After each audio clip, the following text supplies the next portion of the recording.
Hey guys, welcome back to my channel smart chat. So ఈరోజు మన ఛానల్లో ఇంకా కొత్త వీడియో. సో నేనైతే ఇవాళ ఇంపోర్టెడ్ చాక్లెట్స్ అయితే ట్రై చేస్తున్నాను అనమాట. సో ఇవైతే ఇటలీ నుంచి వచ్చినాయి అనుకుంటున్నారా? కాదు. సో ఇవైతే నేను బెంగళూరు టు కర్నూలు జర్నీలో అయితే ఒక చోట డ్రైవింగ్లో ఆపితే అక్కడ తీసుకున్నాను అనమాట.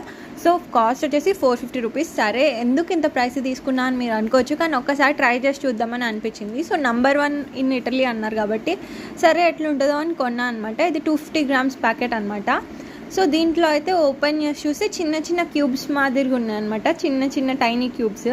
ఇవి టేస్ట్ అయితే డార్క్ చాక్లెట్ ఫిల్లింగ్ ఉందన్నమాట. సో బేసిక్గా మనం పర్క్ మంచి ఎట్లా తింటుంది, కొంచెం స్వీట్గా ఉంటాయి కదా, అట్లా కాకుండా దీంట్లో డార్క్ చాక్లెట్ ఉంది కాబట్టి కొంచెం బిట్టర్గా, కొంచెం చేదుగానే ఉంది. అంటే స్వీట్నెస్ తక్కువనే ఉంది, బట్ ఎవరైనా ఈజీగా తినొచ్చు. అండ్ చిన్న చిన్న బైట్ సైజ్ క్యూబ్స్ ఉన్నాయి కాబట్టి ఫాస్ట్గా కూడా తినేసినాము. ఆల్రెడీ హాఫ్ ప్యాకెట్ అయిపోయింది. సో మీరు ఎప్పుడైనా ట్రై చేసి ఉంటే కింద కామెంట్ సెక్షన్లో కామెంట్ చేయండి. And stay tune for next video.